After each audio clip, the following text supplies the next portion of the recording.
এই সেই পিরামিডের সুড়ঙ্গ যেদিক দিয়ে ভিতরে ঢুকতে হয়। তো আমার এখানে আসতে কত টাকা বিমান ভাড়া গেল সেটা আপনাদেরকে বলি। আমি যেহেতু এখন লন্ডন থেকে আসতেছি, এটা হচ্ছে লন্ডন লুটন এয়ারপোর্ট। ভোর আসছিলাম, ভোর 4টার সময়। তো এখন বাজে 4:30টার মতো। তো আপনারা দেখতে পাচ্ছেন মানুষ কিন্তু অভাব নেই, প্রত্যেক দিন প্রত্যেকটা এয়ারপোর্টে এত মানুষ, কোনো একটা এরোপ্লেন কয়েকটা সিটও খালি যায় না। আর প্রত্যেকটা বিমান ফুল হয়ে যায়, কারণ তারা সবাই কি করে, হলিডে করে। সব যে সময় পায় এই সময় হলিডে করে। এখন যেহেতু স্কুলের টাইম, আমি পরিবার ছেড়ে একা একা হলিডে করতেছি আর যাচ্ছি মিশর। এই দেখতেছেন পাইলট, আমার সামনে যে দুজন বসা আছে ওরা হচ্ছে এই বিমানের পাইলট। ওরাই আমাদেরকে নিয়ে যাবে। কোথায় নিয়ে যাবে? মিশরের কায়রো এয়ারপোর্টে। এই এয়ারপোর্টের নাম হচ্ছে স্পিনিক্স, কায়রো স্পিনিক্স এয়ারপোর্ট। তো এটা তারা নতুন করতেছে। তো দেখি এখানে তারা দেখছেন কি সুন্দর আপনার পিরামিড ছবি দিয়ে রাখছে।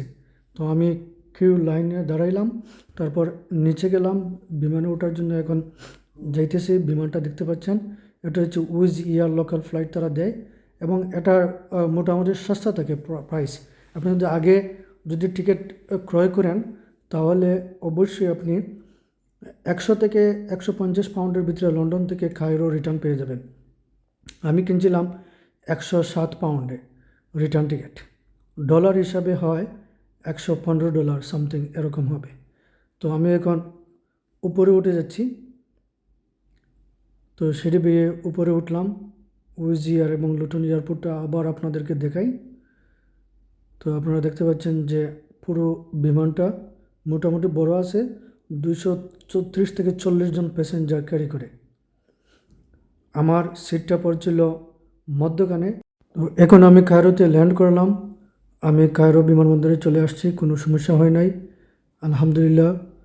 মোটামুটি ভালোভাবে চলে এসেছি। এখন যাব ইমিগ্রেশন করতে। তো ইমিগ্রেশন করার জন্য নিচে যেতে হয় বিমান থেকে নামার পরে। তারপর আমি চলে গেলাম, প্রথমে মূর্তি পাস হয়ে নিচে গেলাম।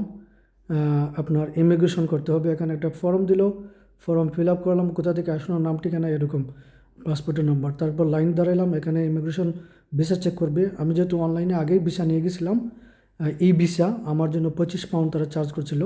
তারপর আমি কন্ট্রোল পাস হয়ে গেলাম, ব্যাগ তারা চেকিং করলো, স্ক্যান করলো। তারপর একটা ট্যাক্সি নিলাম। এই ট্যাক্সি আমার একটা বড় স্ক্যাম করছে, কীভাবে একটা প্রতারণা করছে সেটা আমি পরবর্তী ভিডিওতে জানাবো।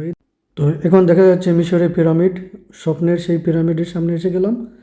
তারপর ট্যাক্সি থেকে নামলাম, হোটেলে যাচ্ছি। হোটেলে কত টাকা ভাড়া সেটা আরেকটা ভিডিওতে দেখাবো।